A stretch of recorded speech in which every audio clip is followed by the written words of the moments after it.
Oh my, how can you be so lucky? Kinikilig na sabi ni Irene sa kanya. Irene, pareho nating alam kung para saan ang kasal namin. So stop pretending. Hindi siya sigurado kung para ditong sinabi niyang iyon o para sa sarili. Nandoon sa ibaba si Nick at hinihintay siya. Mamaya ay lilipad sila patungong Las Vegas para magpakasal. Oh come on, don't spoil my happiness. Saway nito sa kanya. I can't think of any reason kung bakit siya pa itong atat na atat magpakasal sa'yo when we both know that he's such a good catch at siguradong maraming naghahabol sa kanya. Didn't I tell you the reason? Tinuloy niyang pagsuklay sa kanyang buhok. Ayaw niyang magalit ang pamilya niya sa Pilipinas kapag nalaman ng mga ito na hindi niya ako tinulungan. Napapalatak to. At sino naman ang nagsusumbong sa kamag-anak niya sa Pilipinas na nagkita kayo rito at hindi ka niya tinulungan? Hindi siya nakasagot. Sino nga ba? At bakit kailangang i-offer niya sarili niya mismo na pakasalan ka when he can just help you by recommending friends na makakatulong sa problema mo? Patuloy nito. So what are you trying to point out? Kunwari baliwalang tanong niya. Alam mo, hindi ko alam kung manhid ka lang o ano. Nakasimangot na sagot nito. What I'm trying to say, my dear, is that Nick might be in love with you. Bumaha agad ang kaligayahan sa puso niya. Not a bad idea.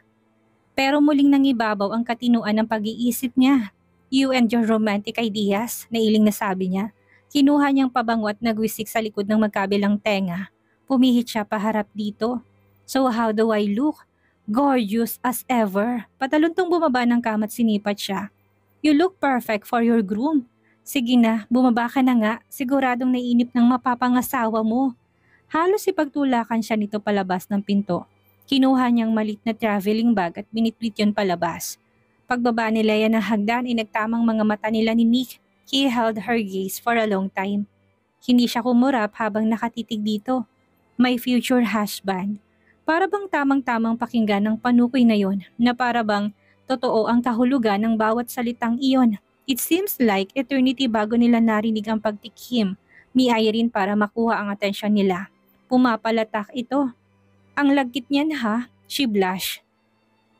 Kinuha ni Nick sa kanyang hawak niyang traveling bag, brushing her fingers in their process. Hindi niya alam kung paanong simpleng pagkakadaiting yun ng kanilang mga daliri ay nagbigay sa kanya ng kakaibang pakiramdam. Para na naman siyang nakuryente. Only it was a sweet, warm electric ocean. Best wishes friend, niyakap siya ni Irene. Yun ang nagpabalik sa kanyang katinuan. Niyakap din niya ito. Paano Nick? Ingatan mo tong kaibigan ko ha? Baling nito kay Nick na nandoon ay nakamasid lang sa kanila. I will, sagot nito. Muli siyang niyakap ni Irene. Sige na, baka malate kayo sa flight niyo. Pagtataboy nito sa kanila. Malungkot ang tinig nito. Thanks Irene, Aniya. Nakapaloob na roon ang mga gusto niyang sabihin dito. Hindi rin niya maiwasang malungkot dahil alam niya, pagbalik niya sa Georgia, ay sa bahay na ni Nick siya titira. It was part of the plan. Tumango lang si Irene, inihatid sila nito hanggang sa pinto. Nang lumabas siya ng apartment na yon ay parang may bahagi ng pagkatao niya ang nabawas. Tulad ng naramdaman niya noong dumating siya sa Amerika. There was uncertainty. Pero nang tingnan niya si Nick na kaagapay niya sa paglalakad patungo sa kotse nito, nabura ang mga agam-agam niya. She trusted him. Sa ngayon, yun lang ang mahalaga. Abot-abot ang kabog ng dibdib ni Leia habang sinusuklay ang makintab niyang buhok. Naririnig niyang lagaslas ng tubig mula sa banyo kung saan naliligo si Nick. Parang hindi pa rin siya makapaniwala. Kanina ikinasal sila nito. You may now kiss your bride. Sabi ng ministrong nagkasal sa kanila kanina. She nervously looked at Nick's eyes. Was he really going to kiss her? Oh come on Leia. Of course, he's going to kiss you. Parte yon ng seremonya. Paalala niya sa sarili, marahan itong hinawakan ng kanyang panga at bahagyang itinaas ang kanyang muka. Nagkasalubong ang kanilang mga mata at tulad ng dati nalunod siya sa titig nito. Then he slowly bent his head and when his lips touched hers, everything seemed perfect. Nick kissed her and she responded with all her heart. Noon niya naamin sa sarili na mahal niya ito. Ang bango naman ng misis ko. Nagulat siya ng pagtingin niya sa salamin ay nakita niyang nakayakap to sa bewang niya. Ang baba nito'y nakapatong sa kaliwang balikat niya. Paanong hindi niya namalayang nakalabas na ito ng banyo at nakalapit sa kanya? Because you were busy savoring your wedding ceremony, sagot ng isip niya. Napapitlag siya nang maramdaman ang mga labi nito sa batok niya. He stared at her reflection afterwards. Marami kang bagay na dapat matutunan bilang asawa ko, Mrs. Leia Malabanan. Buo nitong sinabi sa tapat ng kanyang tenga. Parang hinaplos ang puso niya sa paraan ng pagtawag nito sa kanya. But first things first, patuloy nito. You have to learn to be comfortable with me. You have to be comfortable with my touch, with my embrace. Hinigpitan nito ang pagkakayakap sa kanya. And with my kiss. Pinaliguan nito ng halik ang batok niya. Pakiramdam niya ay nagtayuan ng lahat ng mga balahibo niya sa batok sa ginawa nito. Do I really have to? Maging siya ay nagulat na may lumabas pang boses sa kanya. He rested his chin on her shoulder. Of course, my dear wife. Paano natin mapapaniwala mga mag-iimbestigang taga-immigration if you'll flinch every time I touch you? Pinigilan niya sariling sumimangot sa isinagot nito. She was expecting a more romantic answer from him. Kumawala siya mula sa pagkakayakap nito. Nasira na ang romantic mood niya. Inaantok na ako, sabi niyang lumapit na sa kama. Inalis niyang comforter at humiga na. Narinig niyang lumapit din ito doon. Hinintay niyang muli itong lumayo papunta sa couch, ngunit naramdaman na lang niya. Ang bigat nito sa kabilang bahagi ng kama, otomatikong napaupo siya. And what do you think you're doing? Nahinto ito sa aktong paghiga sa kama. Matutulog na rin. Dito? Hindi makapaniwalang tanong niya, tinapik nitong kama. Oo, dito. Bakit, may problema ba? Nalalaki ang mga matang napatango siya. You don't expect me to sleep with you on the same bed, do you? As a matter of fact, I am expecting that you and I will be sleeping on the same bed. Binigyan din itong huling dalawang salita. Wala sa usapan natin yun. Bumuntong hininga to, nang muling magsalita ay halatang iritasyon sa tinig nito. Look, sweetie, hindi na kailangang pag-usapan ang bagay na yon. When we agreed to marry each other, it was understood that we will live under the same roof, that you will carry my name and that we will share the same bed. Hindi siya nito binigyan ng pagkakataong sumagot dahil nahiga na ito. If you don't mind, hindi ako nakakatulog ng bukas ang ilaw. She glared at him. Pero hindi nito yun nakita dahil nakapikit na ito. Padabog siyang bumaba ng kama. Wala siyang balak na matulog katabi ito. She might be in love with him but she was not sleeping with him. Go back to bed, sweetie. Mahinang sabi nito na natiling nakapikit but there was a silent warning in that cold voice. Hindi siya tuminag sa kinatatayuan niya. What could he do about it anyway? Dahan-dahan to nagmulat ng mga mata. Pagkuha ay mata man siyang tinitigan. We're not going to fight on our first night, are we? Hindi pa rin siya kumibo. We're sleeping on the same bed. Dito at kahit na pag-uwi natin sa bahay ko. We're husband and wife. Yun ang pagkakaalam ng lahat. Husband and wife are supposed to sleep on the same bed. Kailangang masanay ka na, sabi nito. Pero wala namang nakakakita, protesta niya. Kahit na, we can't afford to make mistakes. Baka masayang lahat ng ito kung dahil lang sa pagtanggi mong makatulog katabi ako, ay may makita silang butas sa pagpapakasal natin. May hinahong paliwanag nito.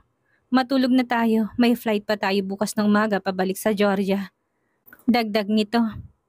Sige na, bagong ligo naman ako at hindi ako naghihilik. Rest assured na makakatulog ka ng mahimbing sa tabi ko. Don't you trust what I said? Why was she making a big fuss about it? Anyway, kung tutuusin na may katwiran naman to, nagpapanggap silang mag-asawa kaya dapat silang kumilos bilang mag-asawa. And that included sharing the same bed. Pero nangangahulugan ba yung kailangan nilang natigilan siya? Kung ano-anong iniisip niya. Don't you trust me? Tanong nitong mahina, humiga na siya bilang sagot. Pakipatay ang lamp, sweetie. Masuyang sabi nito, tumalima siya. Good night, my wife. Sweet dreams. Narinig niya sabi nito. Night, sagot niya. Nakatalikod siya rito, ngunit ramdam na ramdam niyang presensya nito kahit na hindi niya ito nakikita. Ganoon kalakas ang epekto nito sa kanya. Napabuntong hininga siya. Paano kaya siya makakatulog kung naroon sa tabi niya ang lalaking bumubuhay maging sa kalitliitang nerve niya sa katawan? May palagay siyang sa buong durasyon ng kanilang pagpapanggap, she would never have a good night's sleep. Nang magmulat si Leia, ang asawa kaagad ang unang humagilap niya. Pero nag-iisa siya sa kanilang kama. Napangiti siya, in their bed. Mahigit isang linggo nang nakakalipas mula nang ikasal sila ni Nick at ngayon ay komportable na siyang matulog katabi ito. She was in fact having a good night's sleep mula nang bumalik sila sa Georgia. Patamad siyang bumangon, 8:00 na ng umaga. Nasisiguro niyang nasa ibaba na ito't nakahanda na para pumasok sa advertising agency na pinagtatrabahuhan nito. Alas 9 ang pasok nito doon. She took a quick warm bath. Bago bumaba na rin, nagpabilis ang paghakbang niya pababa nang marinig niya ang boses ni Nick. May kausap ito't kung hindi siya nagkakamali babae ang kausap nito. Parang tinarakan siya sa dibdib nang makita si Nick na nakaupo sa sofa. Nakaupo naman sa kandungan nitong isang babaeng blunt ang buhok at naghahalikan ng mga to. She was fuming mad. Noon lang siya nakaramdam ng ganong katinding galit sa buong buhay niya. Sinadya niyang patunugin ang mga yabag niya para maghiwalay ang mga to. Halos sabay na lumingon ang mga ito sa kanya. Agad na tumayong na biglang si Nick. Nawala naman ng balanse ang babaeng nakaupo sa kandungan nito kaya nahulog to sa sahig. Lalo siyang napasimangot nang ma-realize na carpeted ang sahig na binagsakan ng babae. Kainis. Excuse me, matari niyang sabi. Nakatutok ang mga mata niya sa babae. Nakita niyang kaagad itong tumayo at tinangkang ibalik ang kanyang poise. Agad na lumapit sa kanya si Nick. Sweetie, pinanilatan niya to. Sweetie, hindi makapaniwalang ulit ng babae. Nagpalipat-lipat ang tingin nito sa kanilang dalawa. This is private property, miss. Taas noong sabi niya habang umabresyete kay Nick. Pardon? I said, you're kissing someone's private property, sabi niya sa babae. Hindi niya inalis ang matalim na pagkakatingin niya rito. Who? Nick? Yes, sagot niya. Sino pa kayang pinag-uusapan nila? You're kissing my private property. My husband. It's true din, anitong bumaling kay Nick. It's true that you're married. I told you, sagot nito. Tinignan siya ng babae mula ulo hanggang paa. Waring sinusukat nito kung anong meron siya na wala ito. Aminado naman siyang wala siyang panama sa size ng dibdib nito.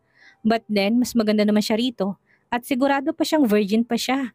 How dare you? Nanggagalaiting sigaw nito kay Nick. Dinampot nitong shoulder bag sa sofa bago tuluyang lumabas ng pinto. Ay muli siyang tinignan nito. He's a lousy lover anyway. Wow, ang galing mong manindak. Pumapalatak na sabi ni Nick ng pabalibag na isara ng babae ang pinto. Irap ang sinagot niya rito, padarag ng inalis ng braso na nakabresyete rito. Walang salitang nagtungo siya sa komedor, hinabol siya nito. Hey, are you mad? Nang hindi siya kumibo ay inabot nitong braso niya, napilitan siyang humarap dito. Next time, huwag kang magkakamaling iakyat ditong mga girlfriends mo. Correction, ex-girlfriend, pagtatama nito. He eyed her. Waring may hinahanap to sa mukha niya. Looks like I have a jealous wife. Ngumisi to. Me? Jealous? Ha? Baka nananaginip ka, Mr. Malabanan.